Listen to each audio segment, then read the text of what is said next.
Hello, everyone. Good morning, and welcome to today's episode of the Girls in Property podcast. I hope you're all having a fabulous Monday or Tuesday or Wednesday, depending on what day of the week you are listening to this. And I hope you're all doing something wonderful. So today I have something slightly different for you for the podcast, because it's always important to really mix things up and just get lots of different people to come on and really talk about different aspects of things. So today what I'd love to do is introduce you to someone very, very cool who is doing something absolutely amazing in her field of industry at the moment. So I'd love to introduce you to Sam from Easy Sleep Solutions. Hi, Sam. Hi, Athena. How are you doing? I'm good. Thank you so much for coming on this podcast. I've been dying to get you on because I think this is a topic that as entrepreneurs, we all need to talk about, quite frankly. Yes, absolutely. I would say everyone, not just entrepreneurs, but definitely as an entrepreneur myself, it is something that can just absolutely get kicked to the wayside because we're so busy. We are so busy, absolutely. And I think what a lot of people don't realise is how important sleep actually is to then the productivity of the rest of us and our health. So could you please first introduce yourself in whatever way you'd like to introduce yourself? Tell us a little bit about what you do within the sleep world, but also a little bit about you as a person. And then let's see where the conversation goes from there. Awesome. So I am Sam from Easy Sleep Solutions, and my fancy term is certified sleep practitioner. But that's also sleep consultant, sleep coach. And I'm certified to work with babies, children, teens, and adults. So basically cradle to grave, really. I got into the work that I do about 5 years ago. In fact, 5 years, business birthday, 5 years next month. And it was basically because my youngest, who is now 7, wasn't a big fan of sleep, unfortunately, unlike the rest of the household. And it was one of those where I had a conversation with a sleep consultant, got some hints and tips, and it revolutionized our lives. Basically then thought this is something that I could do. So trained initially to help families with children that didn't sleep very well, and then very quickly realized that it was just sleep in general just got me really passionate, really fired up. So I then went on to qualify for cognitive behavioral therapy for insomnia for adults, as well as various other qualifications relating to sleep, just because sleep is not luxury. And it's really easy for us to think, well, I need to get 8 hours, but why do we need to get 8 hours? Is it 8 hours that we need? You're pregnant with kids and everyone goes, oh, well, good luck not getting any sleep. It doesn't have to be like that. It really, the days of people wearing sleeplessness as a badge of honor should be well and truly buried. There's no reason why we can't get good sleep, because it's going to affect us physically, mentally, and emotionally if we're not. Which no doubt I will talk at length about. So I am a mum of 2, 7 and 9, born on the same day, 2 years apart. So just one day to remember. So that's always quite useful. And I'm based in West London, near Twickenham. Love that. What a fab introduction. And do you know what? It's one of those, isn't it, where sleep can be a really interesting conversation. Because a lot of actually when I listen to entrepreneurs nowadays, who I listen to a lot on their podcast, they actually stress the importance of sleep. And I think that we've all been a victim of this. I'm sure we have, where we have said, oh, well, I just need to get this done and this done. And I've done it myself. I have stayed up till God knows what time, because I'm so far behind in my work, and I'm not going to bed until 3 a.m. I'm waking up at 7, and you're just, and it's like, oh, I can manage on limited sleep. And actually what we're doing is we're not actually giving our bodies time to recover and time to rest. And I think now I'm really learning about how important sleep actually is to be better and be more productive, as it were. Just before I go into celebrations, just out of curiosity, what is your opinion about this 5 a.m. club? Have you heard of it? I don't think, maybe it works for some people. But that was very diplomatic. I would not be doing it myself, and I certainly would not be recommending my clients do it. I love that. That was such a diplomatic answer. It's like, I don't recommend it. Okay, perfect. And then in terms of celebrations at the moment, Sam, what are you celebrating at the moment? I'm celebrating the fact that the sun is finally shining in West London. Quite frankly, I'm a simple soul and I'm solar powered, and I am just loving the fact that the sun is actually shining. I love that. Is your house solar panelled? No, no, no, no. I'm solar powered. Oh, I think I thought you were like, we're running out of energy because we've got solar panels. we use candles basically for 9 months a year. Yeah, and yeah, do all the washing by hand. No, it's I absolutely love that. Do you know, I speak to people about this actually because it's I haven't been diagnosed with it or anything, but I'm convinced I have that seasonal SAD, SAD. I well, think it's yeah, seasonal affective efficiency disorder. disorder or affective disorder, sorry. Yeah. Yeah, So seasonal affective disorder. And I'm convinced I have it because people tell me, and I don't know if this is just everybody, I don't know. It might just be everybody's the same. But my mood completely changes in the sunshine. And people have said to me before, Athena, you're a much nicer person in the sunshine. that's not very diplomatic. Yeah. Oh no. My world's not diplomatic at all. They're like, you're a much nicer person in the sunshine, or you're a much happier person in the sunshine. And it's so true. I know a lot of people who love, the cold and the autumns and getting under a blanket and having hot chocolate. Because I'm half Mediterranean, I've got half Mediterranean blood. I'm like you. I'm like a solar battery. I Yeah. need to have sunshine. And I was really fortunate enough actually where just so happens the week where it was absolutely miserable weather in the UK, I was actually in Greece for a week. Oh, But I will just say this: it was one extreme to the other because it was 38 to 40 degrees, wow. so it was ultra hot, ultra hot. And a lot of the people in the UK were saying to me, because I was saying it's so hot, and they were like, "I'll swap you. look at this weather."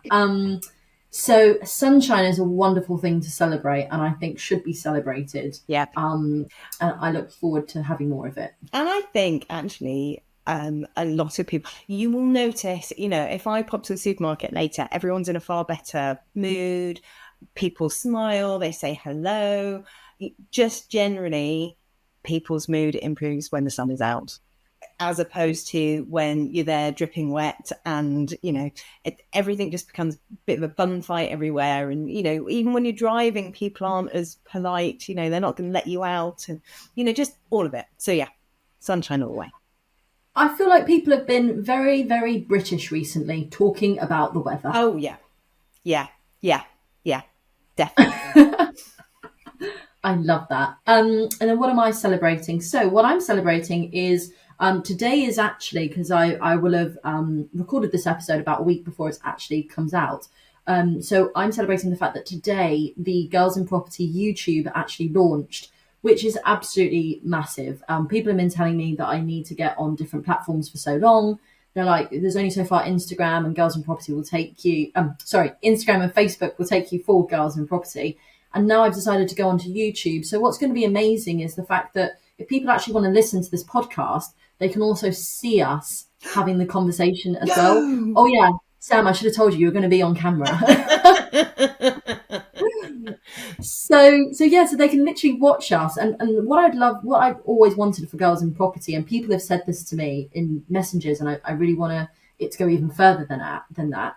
A lot of people say, Athena, your podcast keeps me company. Your podcast is one where I love listening to it whilst I'm doing the washing up and things. And I'm just thinking I would love for people to really have that where it does keep them company and almost like be on a fly on the wall in our conversation. Yes. As if they're there having tea around a kitchen table. Yeah. So YouTube is massive. Obviously, there's huge potential with YouTube as well.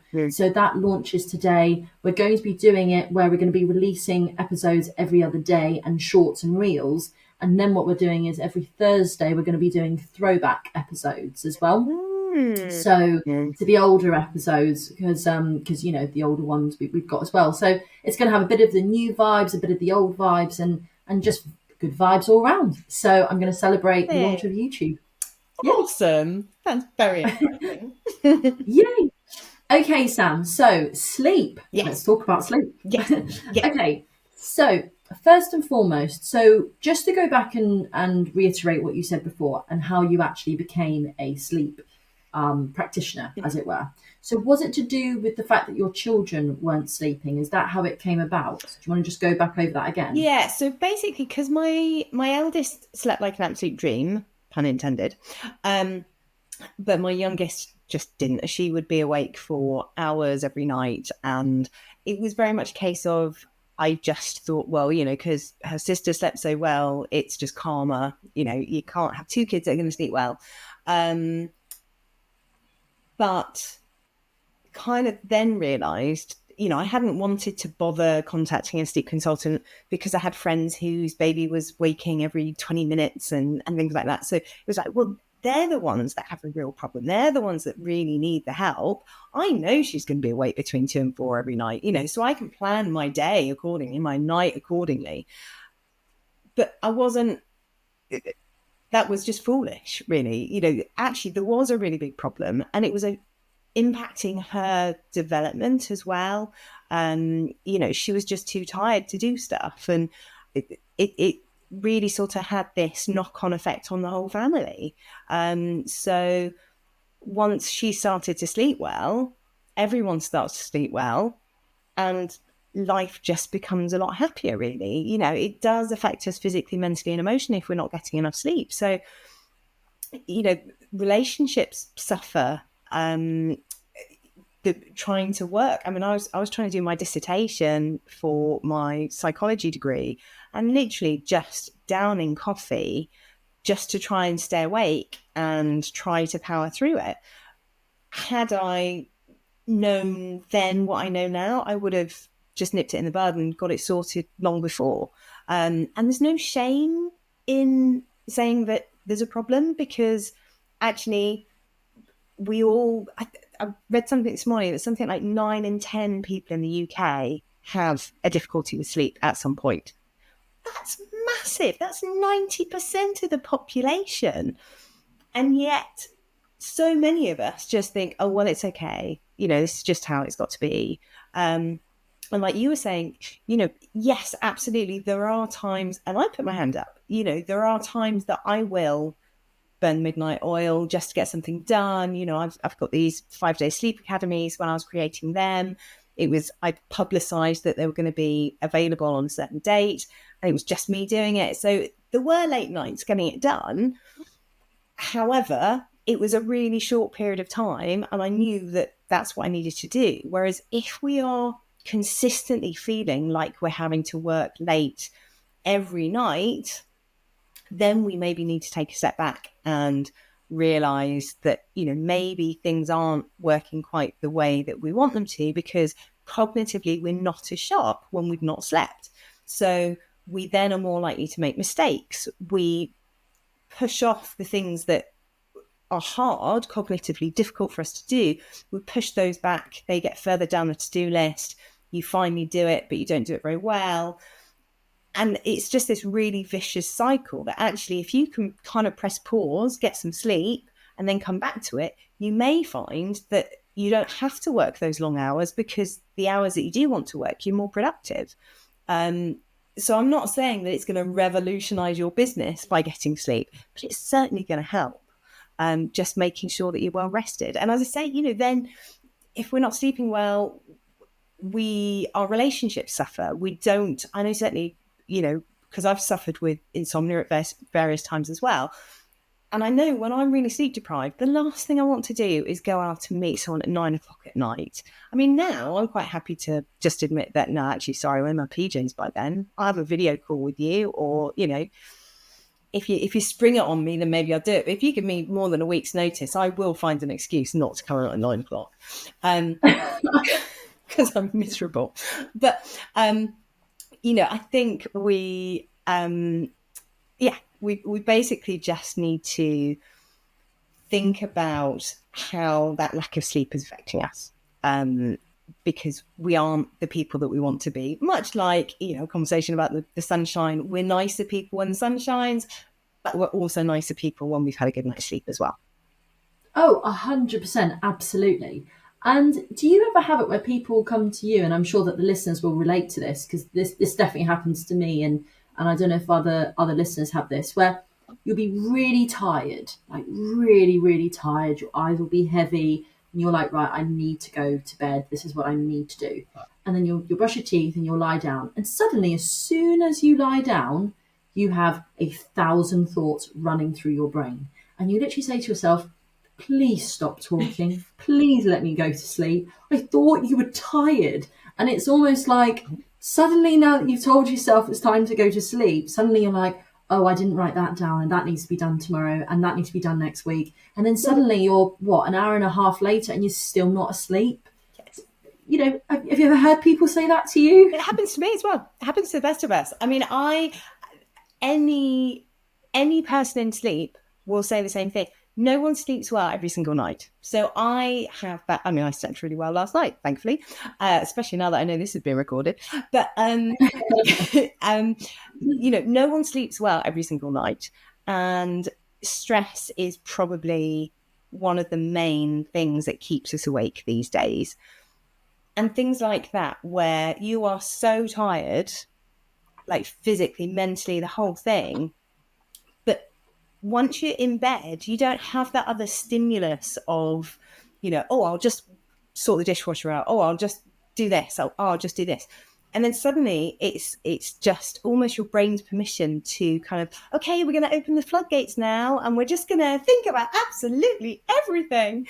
And sometimes it is that to-do list. It's the, or thinking about stuff that's happened, or, any sort of negatively toned thinking.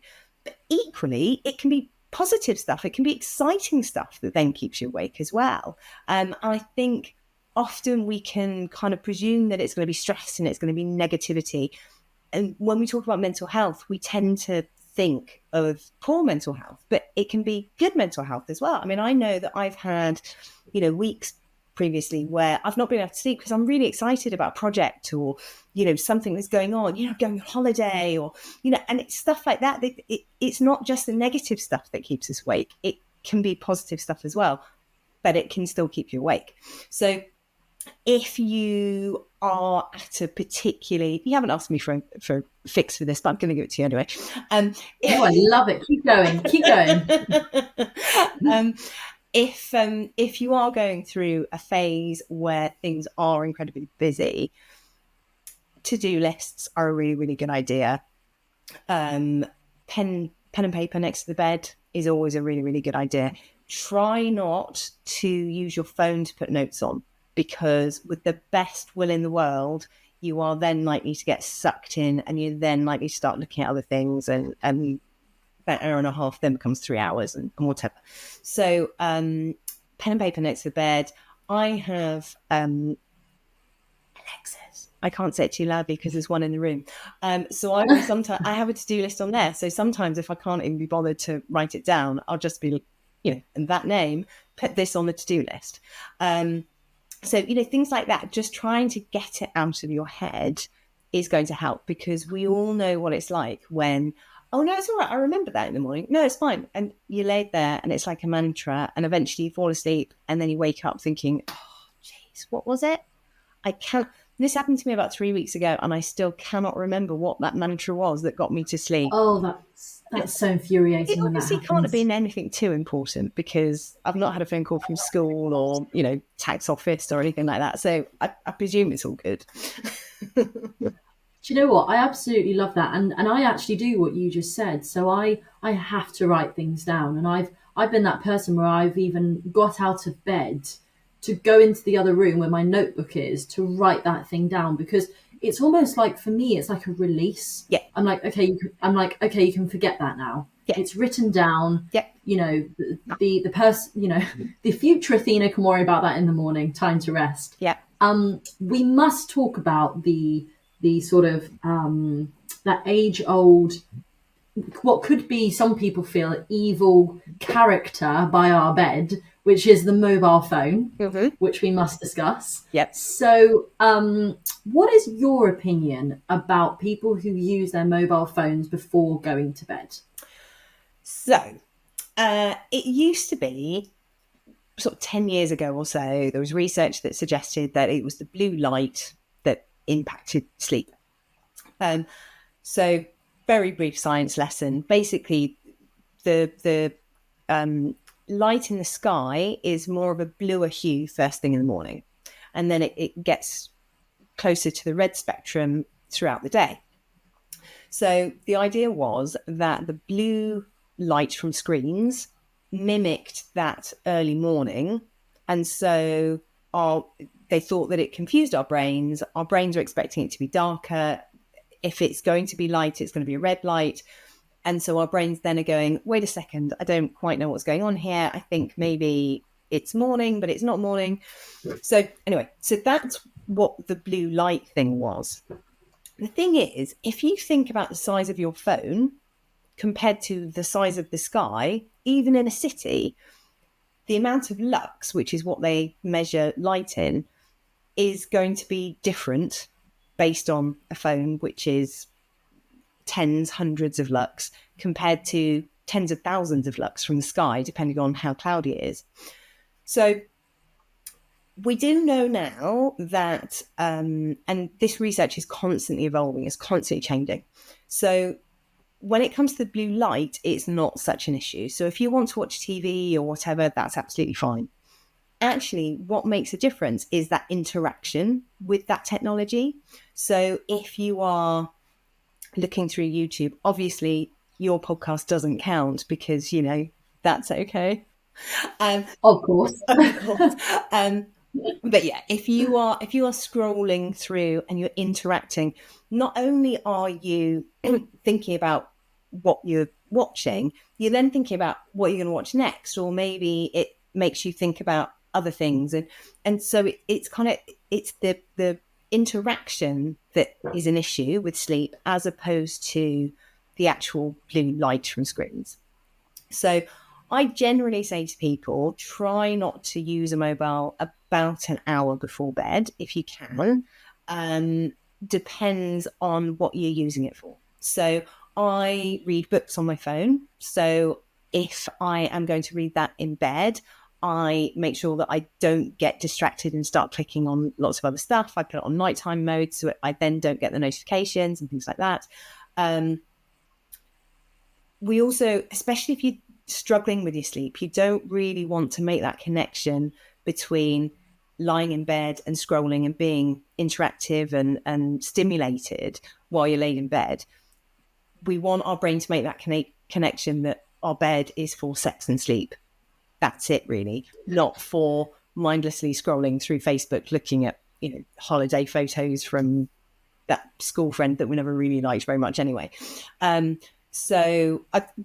We've all been guilty of that, haven't we? We've all been there, yeah, lying by our partners, both of us on our phones, scrolling, going, "Oh my god, look at this girl that I went to school with."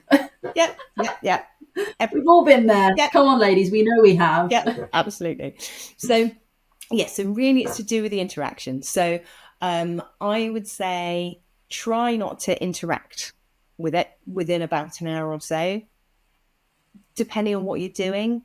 And ideally the same in the morning as well. So again, don't lie in bed just kind of doom scrolling, putting off getting up. Ideally, when the alarm goes off, you want to be up and out of bed. I'm not saying that you have to be, Julie Andrews style singing and, bluebirds tweeting and all of that. I'm certainly not like that first thing in the morning, even when I sleep well. But yeah, trying not to have that association between sort of doom scrolling or even doing work, checking emails and things like that in bed. That's not the restful association that we want between bed and what we're doing in it, really. That makes sense, and thank you so much for explaining that. And I think it's all about habits, isn't it? We talk about habits quite a lot of the time, and it's to do with what is a healthy habit. Of course, it would be healthy to put your phone away for the hour, give your eyes a rest, give your brain a rest, speak to your partner. If your partner's not there, maybe just do something that you haven't done all day, like read a book, listen to Audible, something different. So right. I think that's definitely something we can take on board. One question I've got for you, and I this is me genuinely asking because I don't know the answer to it, is I used to have this and I'm sure a lot of people have said this to you before, like a watch or some sort of a device that I used to wear to bed Mhm. that used to tell me about the quality of my sleep. And they used to say, right, you're in by the way, if I get this terminology wrong, I really apologize and please correct me. But I think it was saying something about shallow sleep. Mhm. And then is it REM REM, yeah, sleep? rapid eye REM? movement, yeah. And then deep sleep. And it's about really understanding, how long are you actually in a deep sleep for, and the optimal level of sleep. So could you just explain that? Like if somebody had that kind of device, because I had that device and I knew nothing about it. Right. So how does that work in terms of where is the optimal? Where should we be? To be honest, we can put so much weight in our tech that our tech knows what's happening. The only true way of being able to tell what stage of sleep you're in is polysomnography, which is the electrodes on the head. So, because it's basically all about brain waves. So, our watches and other techs and rings, and there's other, things sort of that you put next to the bed and things like that. They are getting smarter. They are getting better. However, I track my sleep using an app, my watch, which is just a cheap one, um, and sort of various different ways. And they all say something completely different because they can't check my brainwaves. So they don't know what stage of sleep I'm in. They basically do it on movement and heart rate and that type of thing. So it can take an educated guess, but there's actually something called orthosomnia, which is where people feel that they aren't sleeping well because their watch is telling them that they're not sleeping well. So I would always say completely disregard that information and just go for subjectively how you feel. If you wake up and you feel great, I was talking to a client about it last week. So she was saying that her watch had said sleep efficiency was, or sleep score was something like 70%, and that she'd only got 6 hours sleep. She said, but I woke up and I felt absolutely fantastic. I was like, well, there we go then. Happy days, you're done. Because it's really easy for us to then convince ourselves. And when we have that post-lunch dip and whatever, oh, well, of course I knew I was going to feel like this because my watch told me. Well, no, not really.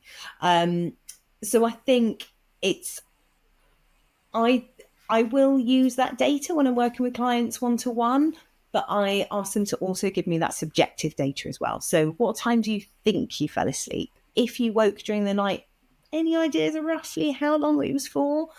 Rather than just relying on that data. There are, as I say, smart tech is definitely getting smarter, and there are some that are far better than others, but they're still not infallible, to be honest. So I wouldn't take too much notice.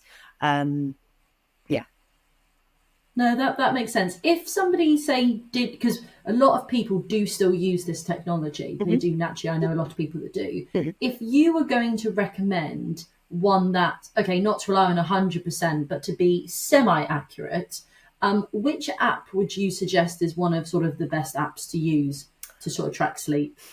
Um, it's tricky to say, to be honest. When it comes to actual apps, there's two that I think are really good. There's one called Sleep Space, and there's another one called Sleep Cycle.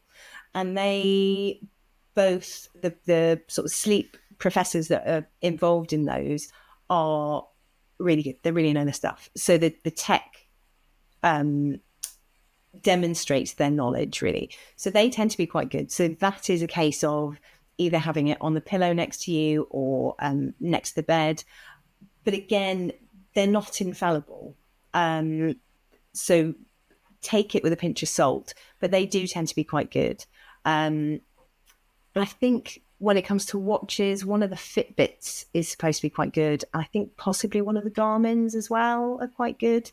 But again, tech is constantly changing, so I'm not sure which is the best at the moment. To be fair, I've got a I feeling. love your response with what you said, which was just base it based on how you feel. Because let's face it, if your watch tells you you've had 100% optimal sleep, it's the best sleep of your life that you've ever had, but you wake up feeling really groggy, really really rubbish, you know you didn't have 100% optimal sleep.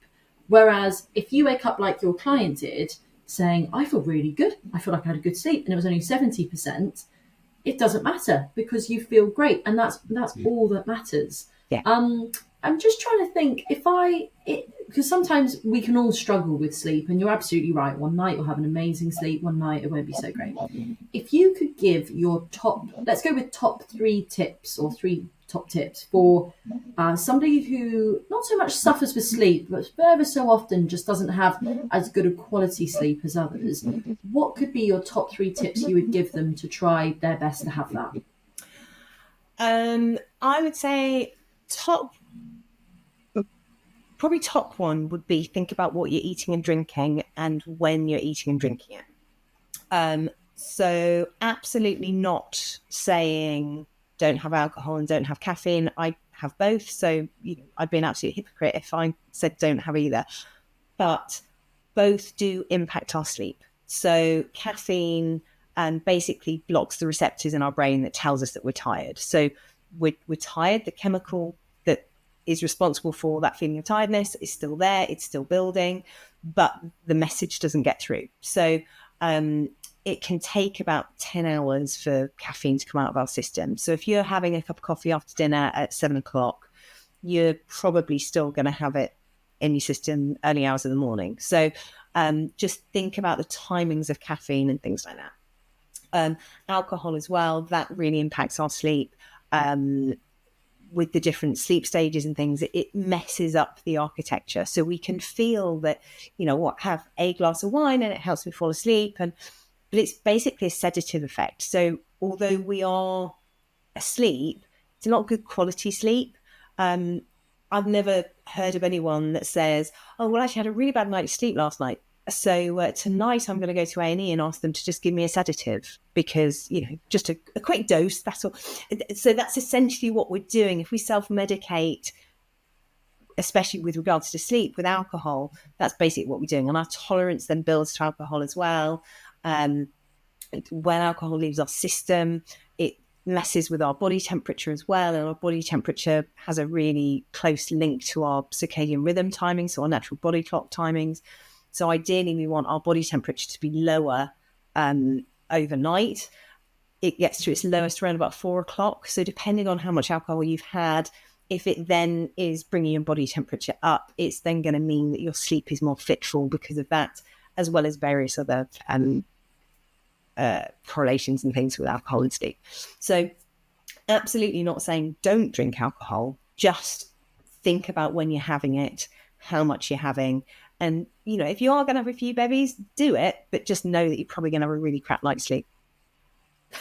Okay, perfect. And then so that was one for think about eating, think about drinking, and all of those. Have you got any other ones as well? Try to some sort of routine is really helpful. It does not have to be draconian. You must do this at this time every single day. The most important thing is making sure that you wake up and get up at the same time. So it doesn't have to be 6:35 on the dot every single day. If it's within sort of 30 minutes either side, that's okay. But the reason that we want to be waking up and getting up, one is so that our brains they're not making that association of just being laid there. We're not going to have that horrid groggy feeling when we keep pressing snooze, because you're not going to get any decent restorative sleep at that time in the morning. So you might as well get up and just have the luxury of having a slightly slower morning rather than keep pressing snooze and then, dashing around having to get stuff done. So by waking up when we get up, we don't have that association of just being laid in bed. But also there's something called sleep pressure, which builds throughout the day, and that's what then helps us fall asleep at night. So naturally, if we're waking up around about the same time every morning, we're then going to fall asleep around about the same time every night. So it kind of makes it simpler, really. And then final one, I guess, really would be temperature again. So try to keep the room a bit cooler if you can, especially women, sort of menopausal, perimenopausal, are ability to regulate our temperature as we get older is harder. So by keeping the room a bit cooler, have layers so that you can put layers on or take them off. Separate duvets if you have a bed partner, that can help. Just because, you know, some of us feel that temperature different to others, and even sort of layers of nightwear if needs be. I love that. And do you know what? As you were speaking, I was giggling to myself because have you seen that meme where they're like, there's two types of people in this world? One person, and it shows the alarms, and it's like one alarm, Yeah. 7 a.m., and they get up. And then they're like, the other person in the world, 7, 7:05, 7:10, 7:15, 7:20. And I have to admit, I'm the second one. Because if the alarm goes off, this is a really bad habit, like a horrendous habit of mine. Say I set my alarm for, I don't know, 6:30, let's just say. I know in my brain, because I've trained my brain to know it, I don't actually have to get up until 7. But I psychologically, and I'm sure it's wrong, I've got no doubt, have told my brain, look, you're going to be a bit groggy at 6:30, but if you keep waking yourself up every 5 minutes, you can lie in bed and just come out of your sleep. And actually, it's the most horrendous thing in the world, and people hate me for it because my alarm goes off all the time. But I think no, this is a good way to be. So, what's your opinion about those types of people, like myself, who do that? I absolutely get what you mean. And I admit I do press snooze once on my alarm. The reason I do it is I've never been that person that can just jump up and be all Julie Andrews. It doesn't matter, you know, what age I've been, doesn't matter how much sleep I've had. I'm just not that person. I need some time to come around and just orientate myself. So I will press snooze and then sit up and just kind of think about the day, you know, do my gratitude practice if that's the thing at the moment, or, you know, just think about, you know, what have I got on? Where do I need to be? Where do the kids need to be and whatever. The difficulty is if, like what you're doing, which I get because I've done it myself, what you're doing is you're reducing that opportunity for sleep by 30 minutes. So if you actually set your alarm for 7 o'clock, if that's the time that you actually need to get up, you're going to get 30 minutes of actual sleep, which then means by the time the alarm goes at 7, you're probably going to feel more like actually getting up, because depending on how much sleep you feel that you need, generally between sort of 7 to 9 hours for most adults, if you're not giving yourself the opportunity for that, then you're always going to be sleep deprived. You're always going to be trying to catch up. So by setting the alarm at the time that you actually need to get up, just gives you that extra 30 minutes of actual sleep rather than that sort of dozy, groggy, not real proper sleep because you're constantly listening out for the next alarm. So, Do you know, it's going to be so interesting. I'm going to give it a go. I really am, because I've had this habit for so long. And as we all know, bad habits are hard to let go of. Mhm. But I'm like, okay, Sam says I need to just have one alarm at 7. And I want to watch that alarm go off and me go, oh God, I actually have to get up now. I haven't got my snoozes. And see if it works. I mean, chances are, if you've been doing it for a long time, chances are you are still naturally going to wake about 6:30. Well, this was my other question to you, because my other question is I've also had it before where I have forgotten to put my alarm on, which terrifies me, Yeah. but I will naturally wake up at the same time every single day, even if it's a Saturday. Yeah. Like people are like, have a lie in. And I'm like, no, my body doesn't do that. My body will still wake me up at 6:30 every single morning. Yeah. And so do people, how does that work? Like that you naturally wake up at a time. It's a bit freaky, I think. I mean, it's fascinating, isn't it? It's really, really clever. So our circadian rhythm, circa meaning about Dian coming from the word day, so it's about 24 hours, not quite, but about 24 hours. So our brains just get used to waking at that time, and you can change your circadian rhythm. So you can change, you know, you can start to shift it either by using light or in some extreme cases, you can use melatonin supplementation and things. But, with time, it will change. But equally, with time, it will change to, if you're constantly getting up at that time, or your alarm is constantly going at that time, naturally, our brain just gets used to it, because it kind of does run on that 24-hour clock that even, if you think in the winter, 6:30, it's really, really dark. But in the summer, it's fairly light outside at 6:30. Yet, because our body clock is ticking along on that 24-hour clock, it recognizes that it's around about 6:30. So there's other things that impact our body clock as well, like body temperature, timing of food. They all impact it and help it ticking along nicely. Wow, I love that. It's so interesting when you actually sit down and you start thinking about things that otherwise are quite a natural thing. It gets you posing all these questions, Yeah. and it gets you really thinking about it as well, which is great. And then I've got two sort of final questions. So my first one is have you ever heard it? And I'm sure you have, but or if any of the listeners actually do this, I've tried to do it and it's not quite for me, whereas it works really well for others. Is this idea of a really quick power nap sort of during the day. What's your opinion about a really quick, good, let's go 10-15 minute power nap that people seem to speak about that works really well for them?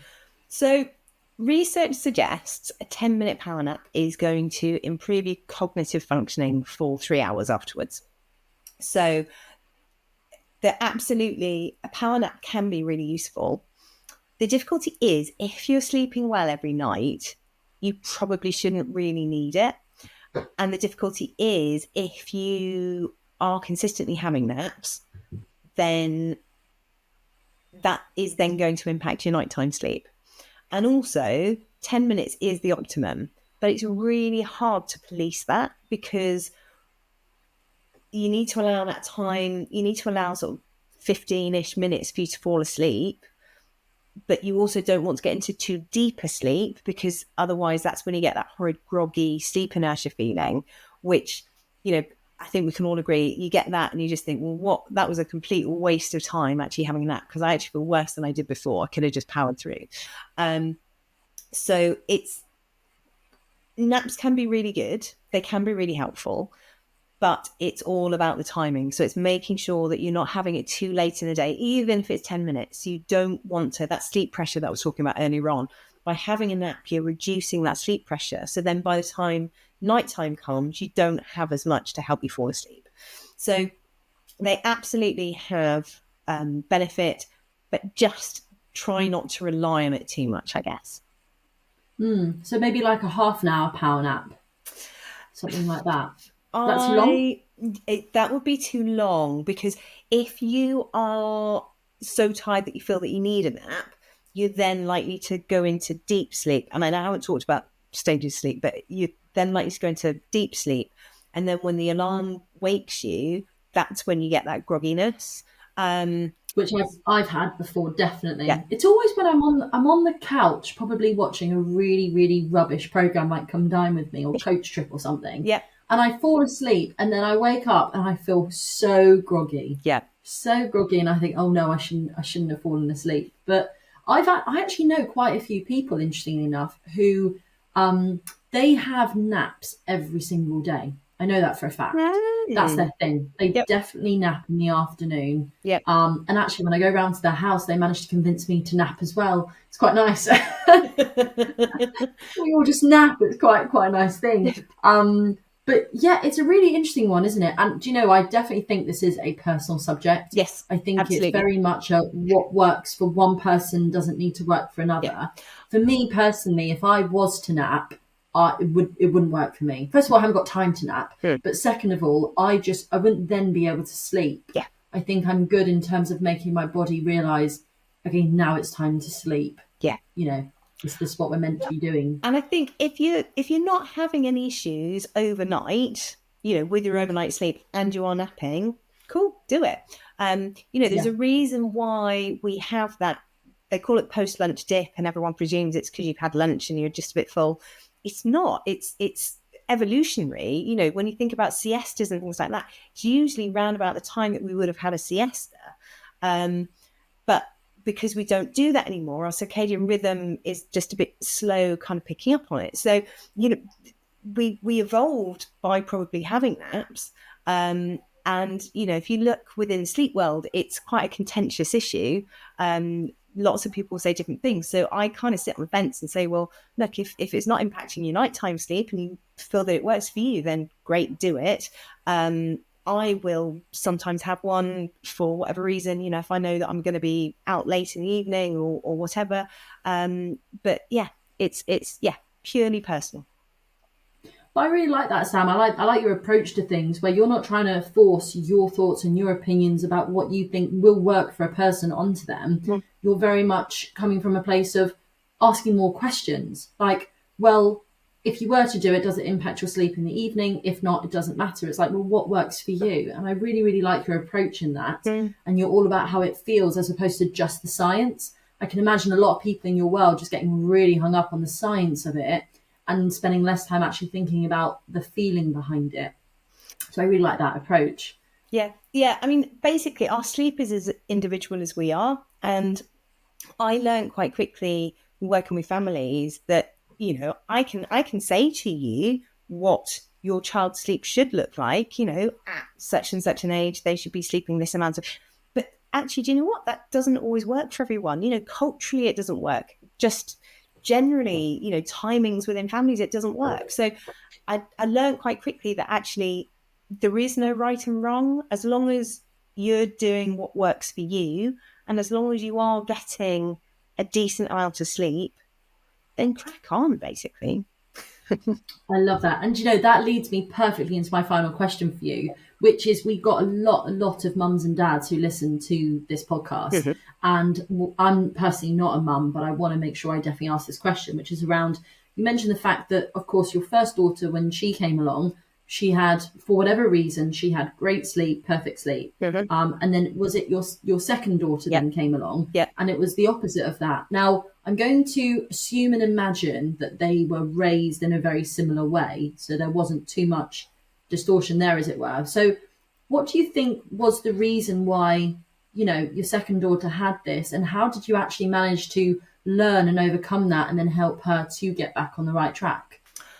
I think, frankly, I was a bit complacent because my eldest had slept so well, and talking to other family members and friends who had the same, where the eldest slept really well, you do get complacent. You just kind of think, oh, well, obviously I'm completely nailing this mum shit. So, obviously it's just naturally my kids are just great sleepers and, they're obviously going to be geniuses as well. That's not the case at all. Um, they are geniuses, obviously, and they do sleep well, and I'll backtrack on all of that. But yeah, I think for us, we basically got complacent. I think also with second child, she was 2 years younger, and yet we were trying to fit her routine around her sisters.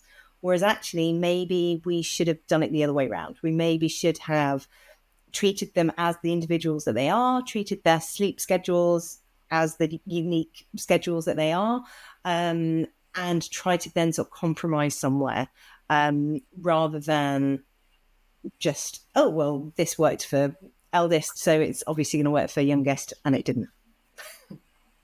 But you know what? I think that's so interesting, and I'm sure that a lot of mums and dads are listening to this thinking, yeah, I could definitely relate to that. And, one child will come out a certain way and another child will be very different, as it were. And as we say, we're all different people, everything will work differently. Yeah. How did you get your second child back on track again? Was there a certain technique that you used or anything like that? It was basically looking at timings.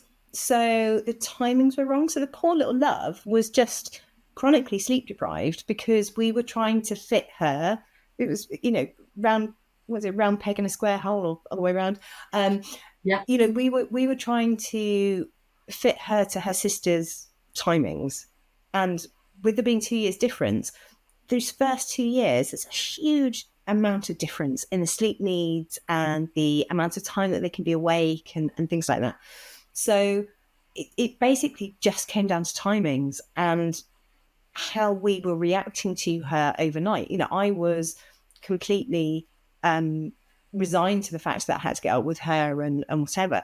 Whereas actually, she got used to it. It's that habit thing, actually, if mum's going to come in at 2:00 and we're going to have a little bit of a party and, she's going to give me some milk even though I don't need it, it was so absolutely, I take responsibility for what I was doing because I thought I was doing the right thing at the time. And it's only now that I look back and kind of go, oh, actually, yeah, maybe I could have done it a bit differently. Rather than clumping them together, I just needed to look at them as individuals, really. I love that. But, a lot of people talk about mum guilt and they talk about, I wish I'd have done this differently. And it's like, yeah, well, you learn, don't you? Everybody's fed, nobody's dead is still my mantra. So, yeah. Say that again. Say your mantra one more time. Everyone's fed, nobody's dead. I like that. I think we could all take that forward in life. That is a good mantra to have. It's a good little celebration every night. Sit there with my herbal tea. Everyone's fed, no one's dead. I love it. And make sure it's before 9 a.m. because you need good sleep. Yes. Yeah. Fab. And then, Sam, as I mentioned to you, in true sort of podcast style, so what we tend to do when we get like property professionals on, we tend to ask them about a property mishap, a property disaster that they've either been involved in themselves or have seen an investor do or something. But as for yourself, it'd be wonderful to hear about maybe a personal property mishap that you've actually had yourself, and just to give us all a bit of fun at the end of the pod. So, what example have you got for today? It's fairly tame, but I was jet washing my patio at the weekend, and rather than get my shoes all wet, I did it in flip flops, and was absolutely covered. Anyone that's jet washed anything knows that it all spits back at you, doesn't it? And so I thought, this is a good idea. I'll just jet wash my feet to get rid of the stuff. When you think about what it does to your patio or whatever it is that you're doing, it flipping well hurts, actually. And I'm quite surprised that I didn't break a bone or something. So don't jet wash yourself would be my top tip. I love that. What I do have to ask, Sam, like, what was actually going through your mind when you thought, right, I'm going to jet wash my patio and can see all of this moss and green really coming off. So I'm now going to put it on my feet. Yeah. I know. I'm not quite sure what the thought process was, but I don't think it was the right one, was it? I love that. And, you are lucky that, so no skin, like you're all okay, no, you're not injured. It's all, yeah. It was brief. It was that, So, yeah. It was like, this is a very bad idea. Yeah. Oh, I love that. And, thank you so much for coming on today. It's wonderful to have different types of conversations on this podcast. And for the Girls in Property community as well, I always say I now do a Girls in Prosperity monthly meeting, as I know I've mentioned to you before, Sam. Mm-hmm. And it's this idea around, I always say, and my mantra is, we are so much more than our businesses. Yes. And I stand by that. And it's like, well, who are we as people? So how do we improve our sleep? How do we improve our breath work? How do we improve our mental health? How do we improve our money mindset? And I'm so interested in having these different topics on the podcast because, yes, it's called Girls in Property. Yes, it's important to learn about property. And I will continue to teach you and to bring on educational speakers in the industry to do that. But at the same time, I will ask you listeners, please also think about you as a person and how you are developing within the entrepreneurial space, which is why I'm bringing someone like you, Sam, on here to start thinking outside about, maybe I could do something differently. And even me, I've taken something away today. I promise you, I will, I don't know how long it will last, but I will try and just set it for 7 a.m. and see if that makes a change. And I will, of course, keep in touch with you. Yes. To let you know. Yeah. So we're always learning, we're always growing, and it's so important to develop us as people as well as our businesses. And that's what I'm really trying to push going forward. So thank you for coming on and being part of that. I really appreciate it. Thank you for having me. Of course. And if people wanted to then find you, get in touch with you, want to learn more about sleep from you, where is the best place for them to do so? So my website is easysleepsolutions.co.uk, or on Instagram and Facebook, I am at Easy Sleep Solutions UK. Don't forget the UK bit, otherwise it's a random woman in Canada, I think. So I'm sure she gets a few new followers every time I do something. You're like, they're my followers. That's why I always try and have my crazy hair, because I think my profile picture on Instagram has the crazy hair. So it's like you're gonna know it's me. There's the lion's Okay. mane. It's here. Yeah. Did you hear that, guys? Look for the lion's mane, curly hair, and make sure you put UK to make sure it's Sam that you're definitely following. Yes. And then, as always, if you want to follow me, I'm Athena Dobson _ official, Girls in Property on Instagram. If you want to find out more about the community group and joining up, where we're going to be doing Girls in Prosperity monthly meetings, quarterly property, got the dedicated community group, and of course the event on Saturday, the 7th of December for the Christmas Gala, then follow at girlsinpropertypod.com, or all the links are in the bio, or simply DM me saying community or Christmas, or just say hi and I'll be able to give you all the information. But Sam, thank you so much once again. Thank you. Have a fantastic rest of your week. Get lots of sleep. Yes. And everybody enjoy your week. Rest up, take some tips from today, and I will see you all next week. Have a good one. Bye.